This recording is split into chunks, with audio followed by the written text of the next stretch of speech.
बिस्मिल्लाहिर्रहमानिर्रहीम। लाखों दरूद पाक हज़रत मोहम्मद सल्लल्लाहु अलैहि वालैहि वसल्लम और आप सल्लल्लाहु अलैहि वालैहि वसल्लम की आल पर। अस्सलामु अलैकुम। मेरा नाम इफ्तिखार अहमद है और आप मेरा यूट्यूब चैनल नॉलेज देख रहे हैं।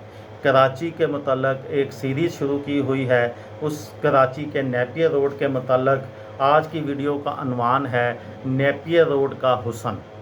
सर चार्ल्स नेपियर की सरबराही में ताजे बरतानिया ने सिंध पर कब्ज़ा किया था।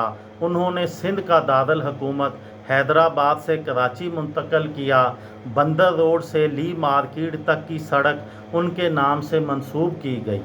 कराची म्यूनसिपल ने नेपियर रोड का रेड लाइट एरिया के लिए क्यों इंतखाब किया? इस सवाल के जवाब में इस दश्त में एक शहर था कि मुसन्नफ़ इकबाल रहमान मांडीवाला लिखते हैं कि इस बाज़ार के गाहक मुसाफिर होते हैं। ये इलाका बंदरगाह से नज़दीक तर होने की बिना पर शिप क्रू और गैर मुल्की मुसाफिरों के लिए पुरकशिश था। इसी तरह सिटी रेलवे स्टेशन से नज़दीक तर होने के बायस ये इलाका अंदरून मुल्क के मुसाफिरों के लिए भी पसंदीदा था। बलूचिस्तान व ईरान से आने वाली बसों का अड्डा भी नज़दीक था। इसी सबब अतराफ़ से बेशुमार रिहायशी होटल थे। यूँ ये इलाका बाज़ार हुस्न के लिए मुनासिब करार पाया।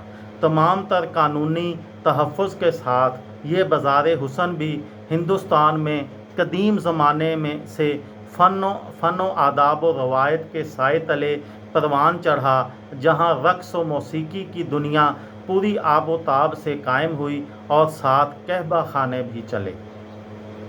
क़याम पाकिस्तान के बाद नेपियर रोड समेत कई बाज़ार हुस्न नौमौलूद इस्लामी रियासत को विरसे में मिले।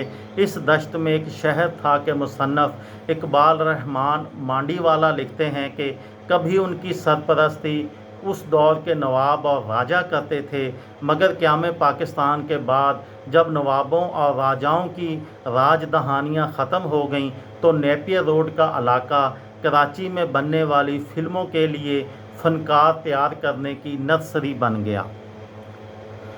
यहाँ कहबा खाने और कोठे मुख्तलिफ़ मियार के थे।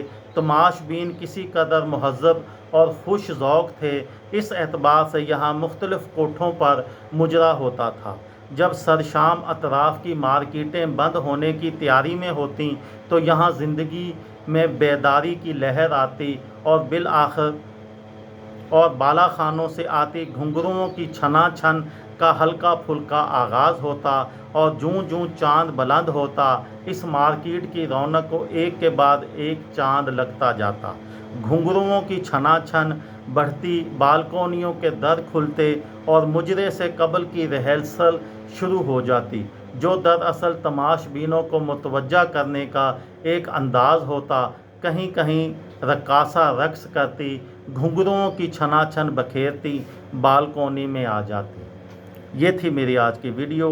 किसी दोस्त को, किसी भाई को, किसी बहन को फ़ायदा हो तो मुझे दुआओं में याद रखिएगा।